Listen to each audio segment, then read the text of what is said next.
आदर्श classes. तो आज हम करने वाले हैं इंग्लिश। तो इंग्लिश में हम लोग अब जो है वो एकेडमिक सेशन को पूरा करने वाले हैं। तो आपकी इसमें दो बुक्स हैं क्लास 10th में दो बुक है। उसमें फर्स्ट बुक जो है वो है आपकी first right and second book जो है वो है आपकी कौन सी, फुटप्रिंट विदाउट फीट। तो ये बुक हम लोग अब पूरी कंप्लीट करेंगे। जो आपके फर्स्ट सेमेस्टर में चैप्टर्स आने वाले हैं वो हम कंप्लीट करने वाले हैं, क्योंकि एक्चुअल में होता ही है कि मैथ्स एंड साइंस ये सारी चीजें जितना फेस टू फेस होती है, समझाई जाती है, उतना ही अच्छा रहता है। तो मैं ऑलमोस्ट कोशिश करूंगी कि आपकी इंग्लिश एसएसटी कवर अप करा दूं। तो अब हम चलते हैं चैप्टर नंबर फर्स्ट की तरफ, अ ट्रम्प ऑफ सर्जरी, जो कि आज हम चैप्टर करने वाले हैं। काफी इजी स्टोरी है और काफी ज्यादा अच्छी स्टोरी है जो आपको सुनते ही याद रहेगी। इसमें है एक डॉग, एक मिस्ट्रेस एंड एक डॉक्टर, ये तीन जो है हम इसमें बात करने वाले हैं। तो सबसे पहले मैं आपको इस चैप्टर की कुछ इंपॉर्टेंट वर्ड्स बता देती हूँ, जिससे कि आपकी वोकेबलरी जो है वो स्ट्रांग हो जाएगी। क्योंकि वोकेब स्ट्रांग होने का मतलब है कि आप ऐसे या आंसर राइटिंग बहुत अच्छी तरह से कर सकते हैं। तो अब हम चलते हैं सबसे पहले अपनी वर्ड मीनिंग्स की तरफ। ये वर्ड मीनिंग आपको एक बार सुन लेनी है, मैं आपको रिवाइज कराऊंगी, उसके बाद आपको बिना देखे लिखनी है, जिससे कि आपकी ये स्ट्रांग हो जाएगी वोकेबलरी। और जितनी ज्यादा वोकेबलरी स्ट्रांग होगी उतना ही अच्छा आप लिख सकेंगे। तो हम चलते हैं वर्ड्स की तरफ। First of all, a Trump of surgery, chapter number first, footprint without feet. अब इसमें ट्रम्प का मतलब क्या होता है, विक्ट्री। विक्ट्री का मतलब होता है किसी चीज पर विजय पाना, ठीक है। तो इसमें विक्ट्री, यहाँ पर ये बात की जा रही है कि सर्जरी पे क्या हुई है, विजय हुई है। तो इसमें इसके बारे में बताया जाएगा, वो हम स्टोरी में देखेंगे कि कैसी सर्जरी थी, कैसी विक्ट्री मिली थी, वो सब चीजें हम उसमें देखने वाले हैं। तो सबसे पहले हम वर्ड देखते हैं पैम्पर्ड, ठीक है। तो फर्स्ट वर्ड क्या है, पैम्पर्ड। अब इस पैम्पर्ड का मतलब क्या होता है, लाड प्यार, ठीक है। लाड प्यार में किसी को बिगाड़ लेना, किसी को बीमार कर देना। तो ये बहुत सारी प्रॉब्लम्स आती हैं, जैसे कि इस स्टोरी में दिखाया जाएगा। मिसेस पॉम्फ्रे अपने डॉग को काफी ज्यादा प्यार करती हैं, तो वो सारी चीजें इसमें आएंगी। सेकेंड वर्ड है अपीयरेंस, शक्ल सूरत, ठीक है। तो इसमें अपीयरेंस दिखाई जाएगी, शक्ल सूरत। नेक्स्ट है ह्यूजली। ह्यूजली का मतलब क्या होता है, अत्यधिक, बहुत ज्यादा। उसके बाद है ब्लॉटेड। ब्लॉटेड का मतलब है फूला हुआ। ये जो वर्ड्स है ना, ये काफी ज्यादा इंपॉर्टेंट है इस चैप्टर के लिए, क्योंकि काफी बार यूज किए जा रहे हैं। तो हमें देखना है वर्ड ब्लॉटेड। ब्लॉटेड का मतलब क्या होता है, फूला हुआ। इसके बाद आएगा सॉसेस, मतलब कि कबाब, क्योंकि जो इसमें डॉग है वो काफी ज्यादा ब्लॉटेड है। सॉसेस है, वो छोटे छोटे से उसके पैर निकले हुए दिखाई दे रहे हैं। उसमें इतनी भी हालत नहीं है कि वो अपना फेस भी मूव कर सके, इतना ज्यादा वो हैवी हो चुका है। इसके बाद मेल न्यूट्रिशन, मतलब कुपोषण। ये आपको बहुत ज्यादा वो कर देगा कि क्या है ये जो मेल न्यूट्रिशन वर्ड है, ये ट्रिकी के लिए यूज हुआ है।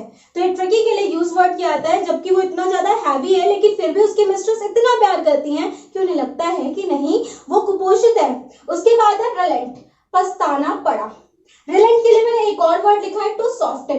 पछताना पड़ा का मतलब ये कि वो बहुत ज्यादा सॉफ्ट हो गई है अपने डिसीजन को लेकर, या फिर बहुत ज्यादा मुलायम, उन्होंने ये सोचा कि नहीं मैं ये नहीं कर सकती हूँ, वो जो है उस चीज को साइड में रख के जो चीज करना चाहती है वो कर दे। उसके लिए टॉटरिंग, लड़खड़ाना। पेंटिंग या गैस्पिंग, हाफना, ठीक है। तो आप यहाँ पे कंफ्यूज हो सकते हैं, बट इंग्लिश है तो इसका मतलब एक वर्ड्स के बहुत सारे मीनिंग्स हो सकते हैं। पाइन, विलाप करना। तो पाइन का मतलब क्या होता है, विलाप करना। नेक्स्ट वर्ड हम देखते हैं ट्रम्प। अभी मैंने आपको बताया था विक्ट्री या फिर विजय। एनग्लव, घिरा हुआ। कैजुअली, अनियमित रूप से, कभी कभार, ठीक है। जॉसलिंग, धकेलना, तो किसी चीज को धक्का दे देना मतलब क्या, जॉसलिंग। उसके बाद है सैगी, भद्दा, बहुत ज्यादा खराब सा, भद्दा सा लगना मतलब सैगी। हम एक बार रिपीट कर लेते हैं, आप साथ साथ मेरे बोलेंगे। पैम्पर्ड, लाड प्यार। अपीयरेंस, सकल सूरत। ह्यूजली, अत्यधिक। ब्लॉटेड, फूला हुआ। और सॉसेस, कबाब। नेक्स्ट है मेल न्यूट्रिशन, कुपोषण। उसके बाद रिलेंट, पछताना पड़ा, या फिर टू बी सॉफ्ट, जब हम बहुत ज्यादा किसी चीज को लेकर सॉफ्ट हो जाते हैं, जैसे हम डिसीजन ले रहे हैं तो काफी ज्यादा सॉफ्टनेस से ले रहे हैं, काइंडली, पोलाइटली। उसके बाद है टॉटरिंग, लड़खड़ाना। पेंटिंग या फिर गैस्पिंग, हाफना, जो कि डॉग के लिए, ट्रिकी के लिए यूज किया गया है। पाइन, विलाप करना। ट्रम्प, विजय या फिर विक्ट्री वर्ड भी यूज किया जा सकता है, बट एक वर्ड से बहुत सारा मीनिंग होता है। एंग्लव, घिरा हुआ। कैजुअली, अनियमित रूप से। जॉस्ट्रिंग, धकेलना। सगी, भद्दा, ठीक है, तो आपको ये रिपीट कर लेने हैं वर्ड्स और याद कर लेने हैं। अब हम चलते हैं अपने स्टोरी की तरफ। तो वो स्टोरी आपको बहुत ज्यादा एंटरटेन करने वाली है, इसीलिए मैंने उसमें बहुत सी चीजें दे दी हैं इसके साथ, जैसे कि आप उस स्टोरी को एक कार्टून बेस की तरह समझ सके। तो अब हम चलते हैं अपनी स्टोरी की तरफ। फर्स्ट ऑफ ऑल करेक्टर हैं जेम्स हैरियट, जो कि जिन्होंने स्टोरी लिखी है। सेकंड है tricky, a small dog tricky.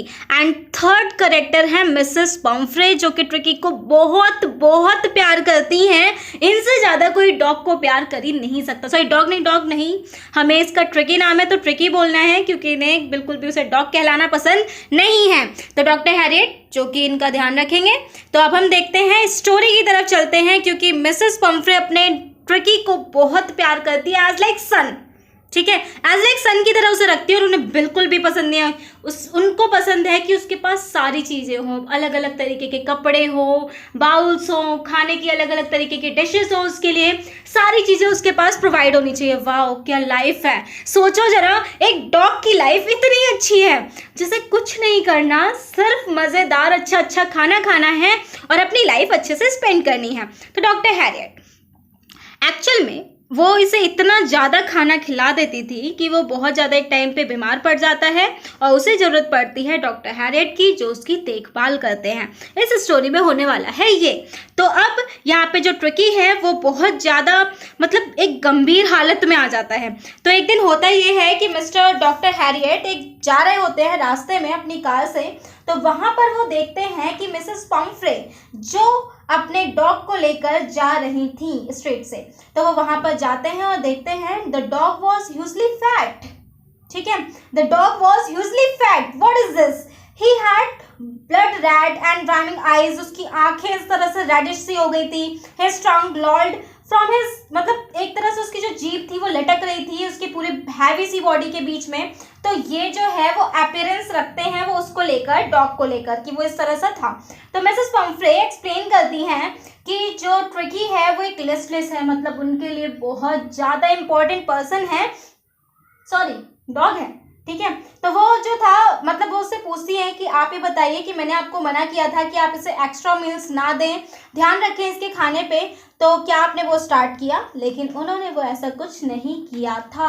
उनके हिसाब से उनका वो छोटा सा पपी जो डॉगी था वो मेल न्यूट्रिशन मतलब कुपोषित हो चुका था, जबकि वो इतना ज़्यादा फ्लॉटेड हो रहा था, इतना ज़्यादा मोटा सा दिख रहा था, भद्दा सा, लेकिन उनके हिसाब से ऐसा कुछ भी नहीं था। तो यहाँ पर जो हम स्टोरी की बात करने वाले हैं, Mrs Pomfrey, tricky and doctor Harriet. Doctor Harriet उनसे बोलते हैं कि क्या आप डॉग को छल्ला फेंकने वाली एक्सरसाइज करा रही हैं? तो वो कहती हैं कि नहीं, एक्चुअल में मेरा जो माली है, ठीक है, मेरा जो गार्डनर है हॉकिन, उसकी तबीयत थोड़ी सी खराब है, वो गया हुआ है, जिसके कारण डॉग की फेवरेट एक्सरसाइज छल्ला फेंकने वाली एक्सरसाइज नहीं हो पा रही है। तो वो उससे कहता है कि मैंने आपसे मना किया था कि आप इसे ज़्यादा खाना के लिए ना दें, लेकिन आपको पता है कि उसे क्या क्या खिलाया जा रहा था? उससे बहुत सारी चीज़ें, केक, पेस्ट्रीज, वाइन, फिश, ये सारी चीज़ें खिलाई जाती थी। तो डॉग जो था वो बहुत ही ज़्यादा, एक तरह से आप मानते हैं कि वो खुद भी बहुत ज़्यादा लालची हो चुका था। उसे जो चीज़ खाने को दी जाती थी वो खा लिया करता था। डॉक्टर हैरियट जब उसे इस हालत में देखते हैं तो समझ जाते हैं कि इनका बहुत ही जल्द मेरे पास कॉल आने वाली है, क्योंकि जो ट्रिकी है अब उसकी हालत बहुत ज़्यादा खराब हो चुकी है। तो एक दिन अचानक से डॉक्टर हैरियट का फ़ोन बजता है और फ़ोन बजते ही मिसेस पम्फ्रे बोलती हैं रोती हुई, डॉक्टर साहब मेरी ट्रिकी की तबीयत बहुत ख़राब है, प्लीज़ आप आ जाइए, इसे जल्दी से ठीक कर दीजिए। ये ना तो कुछ खा रहा है, परमानेंटली वॉमिटिंग कर रहा है, ना हिल पा रहा है, कुछ नहीं कर रहा है, तो आप प्लीज़ जल्दी आ जाइए। तो डॉक्टर हैरियट जो है वो भागते हुए जाते हैं और जब वो देखते हैं उसे तो वो बेचारा बिल्कुल फ्लॉटेड सा इस तरह से एक जगह पे बैठा हुआ था और पता ही नहीं चल रहा था कि बैठा है कि खड़ा है, तो उसे पता नहीं चलता। इस तरह से वह एक कंबल के ऊपर लेटा हुआ था। उसके अपने, जैसा मैंने आपको बताया था, उसके पास अपने बाउल्स थे, बहुत सारे कपड़े थे, अपना एक बेड था, अपने कंबल वगैरह, ये सारी चीज़ें उसके पास थी, सारी चीज़ें। तो वो जो था वो मिस्टर हैरियट उसे बोलते हैं कि मुझे इसे अपने क्लिनिक में लेकर जाना पड़ेगा, वहाँ पर इसे कुछ टाइम के लिए रखना पड़ेगा। तो वो ये कहती हैं नहीं, ऐसा नहीं हो सकता, मैं इसे नहीं भेज सकती हूँ। तो वो कहते हैं कि अगर आप ऐसा नहीं करेंगे ट्रिकी और ज़्यादा बीमार पड़ जाएगा, अभी भी इसे बचाने के चांस बहुत कम हैं। तो वो कहती है मिसेस पम्फ्रे कि ठीक है, मैं अपने दिल पे पत्थर रख के मैं अपना ट्रिकी आपको ले जाने के लिए दे देती हूँ, लेकिन आप इसे जल्दी से ठीक करके मेरे पास भेज देना। तो वो उसे लेकर जाता है और वो कहती है लेकिन एक शर्त, आपको इसकी सारी चीजें लेकर जानी पड़ेंगी, इसे पूरा आराम आपको वहां पर देना पड़ेगा। तो डॉक्टर जो हैरियट होते हैं वो जाकर अपनी गाड़ी में बैठते हैं ट्रिकी को लेकर, और उनके जितने भी सर्वेंट्स होते हैं वो सारा सामान लेकर उनके पीछे भागते हैं। मतलब उसके रात के बिस्तर, दिन के बिस्तर, खिलौने, रबड़, ठीक है, और उनके बाउल्स, बहुत सारे सर्वेंट्स होती हैं, वो अंदर बाहर जा रही थी तो वो समझ गए थे। तो वो जल्दी से कार चलाते हैं और चले जाते हैं। और उसके बाद वो खिड़की के अंदर, लेकिन क्या होता है कि सर्वेंट्स जो है वो सामान खिड़की के अंदर से फेंक देते हैं जिससे कि उसके पास वो सारा सामान रह सके। अब वो जाते हैं, उसे लेकर जाते हैं, वहां बैठा देते हैं और ये कह दिया जाता है कि अब इन्हें सिर्फ और सिर्फ बैलेंस डाइट दी जाएगी। ठीक है, बैलेंस डाइट दी जाएगी, सिर्फ पानी कुछ दिन दिया जाएगा, पानी पे रखा जाएगा। उसके बाद सिर्फ और सिर्फ उसे कुछ ही मात्रा पानी की दी जाती थी। जो इंसान इतना सब कुछ खाता था तो उस पर बैलेंस डाइट का ध्यान रखा गया, और बैलेंस डाइट के साथ साथ ये देखा गया कि उसे जो है यहाँ पर माहौल अच्छा मिलेगा। तो दूसरे दिन जब आया तो उसने अपने आसपास देखा, उसने उस चीज़ में दिलचस्पी दिखानी शुरू कर दी कि हाँ बहुत सारे डॉग्स हैं, मैं उनके साथ भागूंगा, खेलूंगा। तो वो थोड़ा थोड़ा उसने स्टार्ट किया। ठीक है, तो ट्रिकी आप डगमगाता हुआ सा, बिल्कुल हिलता डुलता हुआ सा जाता है और वहां पर हिलने डुलने की तरह थोड़ा बहुत हिलता है और उनके आसपास बीच में रहता है। अब जब वो धीरे धीरे ठीक होने लगा था, धीरे धीरे कुछ कुछ उसमें चेंजेस आ रहे थे, तो अब उसके पास क्या था कि ट्रिकी को तो आदत है बहुत ही अच्छे से बाउल्स में खाना खाने की, सारी चीज़ें करने की। यहाँ पर अगर उसे खाना मिलेगा तो लड़ झगड़ के मिलेगा, इतने सारे डॉग्स के बीच में उसे लड़ना पड़ेगा। तो इसका मतलब उसे लड़ना पड़ेगा। बीच में क्या होता है, मिसेस पम्फ्रे जो है ना, ये सारा खाना भेजती है, और खाना किसके लिए भेजती हैं, अपने ट्रिकी के लिए। तो वहाँ के जो डॉक्टर्स होते हैं वो सब मिलजुल के वो सारा खाना खा लेते हैं, और वो जो उनका लेविश मील होता है काफ़ी ज़्यादा अच्छा लगता है कि जो डॉग को खिलाया जा रहा है वो लोग खा रहे हैं, तो उन्हें काफ़ी अच्छा लगता है कि हाँ कुछ टाइम के लिए उन्हें अच्छा खाना भी मिल रहा है। तो इस तरह से उनकी लाइफ चल रही होती है। उसके बाद मिसेस पम्फ्रे उन्हें रोज़ रोज़ कॉल करती है, मेरा ट्रिकी कैसा है, आप बता दीजिए मेरा ट्रिकी कैसा है। तो वो उसे कॉल करती है और वो उसे बताता है कि हाँ ठीक है। तो अब जो था वो थोड़ा थोड़ा चेंज आने लग गया था उसमें, वो थोड़े थोड़े तरीके से ठीक भी होने लग गया था। तो वो एक कोशिश कर रही थी। ट्रिकी था वो काफ़ी ज़्यादा अब स्ट्रगल करने लगा था अपने खाने के लिए, उसकी जो फालतू की चर्बी थी वो भी हट चुकी थी, और लुढ़कते लुढ़कते बेचारा उनका पीछा भी किया करता था। तो एक दिन वहाँ पे बाउल में खाना रखा जाता है, तो वो उन पे लड़ते झगड़ते खाना लेना चाहता है, बट उसे खाना नहीं मिल पाता।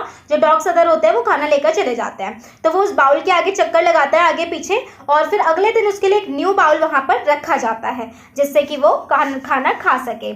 तो अब क्या होता है, उसमें बहुत सारे चेंज आने लगे हैं। अब वो लड़ने लगा है, काफ़ी ज़्यादा खुश रहने लगा है, और काफ़ी इंटरेस्ट भी आने लग गया अदर के बीच में। तो अब उसे काफ़ी इंटरेस्ट आता है। इसी बीच जो मिसेस पम्फ्रे थी, मैंने आपको जैसे पहले ही बताया था कि लेविश मील, उन्हें तो काफ़ी ज़्यादा प्यार था अपने ट्रिकी से, तो वो चाहती थी कि उसे अच्छा अच्छा खाने को मिले। काफ़ी दिन हो गया था भाई, बैलेंस डाइट दी जाती थी, कुछ दिन तो पानी पे रखा गया। तो अब बेचारे को सिर्फ और सिर्फ बिना किसी मेडिसिन दिए सिर्फ और सिर्फ किस पे ठीक कर दिया गया था, बैलेंस डाइट पे। अगर उसका खाना पहले से ठीक ठाक रहता तो शायद उसे प्रॉब्लम्स नहीं आती। तो मिसेस पम्फ्रे वहाँ पर उसके लिए एग्स भेजती हैं, और उसके साथ साथ उसके लिए वाइन्स भेजती हैं, और काफ़ी सारे मतलब जो लेविश मील उसे खिलाया करती थी वो सारी उसे भेजती हैं। तो वो कुछ रातों तक अच्छी अच्छी शराब पीते हैं। डॉक्टर हैरियट से उसके आसपास के वो सब होते हैं, खाना पीना खाते हैं।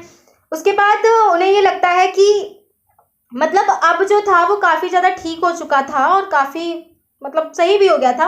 तो वो मिसेस पम्फ्रे की कॉल आती है, और मिसेस पम्फ्रे की जब कॉल आती है तो वो काफ़ी ज़्यादा दर्द से पूछती हैं कि मेरा ट्रिकी कैसा है। तो डॉक्टर हैरियट बोलते हैं कि अब आपका ट्रिकी ठीक है और आप उसे लेने भी आ सकती हैं। तो वो उसे बता देते हैं, और जो डॉक्टर मिसेस पम्फ्रे होती हैं वो काफ़ी खुश हो जाती हैं कि अब जो है मेरा डॉग वो घर पर आ जाएगा, ट्रिकी घर पे हो जाएगा, काफ़ी खुश होती हैं। तो वो अपनी एक बड़ी सी गाड़ी में उसे लेने जाती हैं, और जब वो जाती हैं तो वो काफ़ी ज़्यादा डरते हुए उससे पूछती हैं कि बताइए डॉक्टर हैरियट मेरा ट्रिकी कहाँ है, वो कैसा है। तो वो उसे कहते हैं कि आप यहीं रुके बैठे रहें, मैं जाकर उसे ले आता हूँ। तो जब वो वहाँ उसे लेने जाते हैं तो वो देखते हैं कि जो ट्रिकी था वो अदर डॉग्स के बीच में खेल रहा था। वो उसे काफ़ी ज़्यादा मतलब जैसे आपने देखा होगा डॉग्स मुंह से मतलब प्यार से करते हैं, तो उसे मारते हुए लुढ़काते हुए सबके बीच में खेल रहा था। तो वो उसे उठाकर लेकर आते हैं और जब वो उठाकर लेकर आते हैं तो वो काफ़ी ज़्यादा फ्लेक्सिबल हो चुका था, काफ़ी स्मूथ फ्लेक्सिबल। तो वो क्या करता है कि उनके हाथों से कूद कर मिसेस पम्फ्रे की गोद में जाकर बैठ जाता है और मिसेस पम्फ्रे बहुत खुश हो जाती हैं उसे देखकर, और मतलब आप मान नहीं सकते कि इससे ज़्यादा खुशी उन्हें कभी मिलेगी ही नहीं। वो काफ़ी खुश हो जाती हैं, गाड़ी चलती है और वो रोते हुए एक वर्ड 2-3 वर्ड बोलती हैं, अ ट्रम्प ऑफ सर्जरी, आपकी सर्जरी की विजय हुई, विक्ट्री मिली। क्योंकि वो जो ट्रिकी था वो बिल्कुल सही होने की हालत में नहीं बचा था, लेकिन फिर भी वो उनकी कोशिशों से ठीक हो जाता है और वो काफ़ी खुश होती हैं। तो इस स्टोरी में आपको ये सीखना है कि इसमें 3 कैरेक्टर्स दिखाए गए हैं, Mrs Pomfrey, tricky and doctor Harriet, और वो सिर्फ और सिर्फ इसलिए बीमार पड़ जाता है क्योंकि वो ज़्यादा खा लेता है। तो ओवर कोई चीज़ जब हो जाती है तो वो हमें नुकसान करती है, कोई भी ओवर चीज़। जैसे कि आप इस टाइम पे देख रहे हैं कि लॉकडाउन, हम लोग सभी खाली बैठे हुए हैं, तो ज़्यादा खाली बैठना भी हमारे लिए अच्छा नहीं होता है। तो आप सभी लोग मेहनत करते रहें, पढ़ते रहें। मैं इसी तरह से आपके लिए अच्छी अच्छी स्टोरीज लाती रहूँगी, सारे चैप्टर्स आपको इंग्लिश के कराऊंगी। आप साथ साथ इसको पूरा देखें और ज़्यादा से ज़्यादा शेयर भी करें। हम इसके बाद चलेंगे वर्ड्स मीनिंग की तरफ, जहाँ आपको इस चैप्टर की वर्ड मीनिंग करनी है क्योंकि आपको अपनी वोकैब सुधार लेनी है। तो हम इसमें देखेंगे word meaning. I hope so कि आपको स्टोरी समझ में आ गई है। कुछ नहीं है, बहुत ही आसान सी स्टोरी है। वो ज़्यादा खिलाने की वजह से बीमार पड़ जाता है, ये इस स्टोरी में दिखाया गया है। तो अब हम चलते हैं वर्ड मीनिंग की तरफ।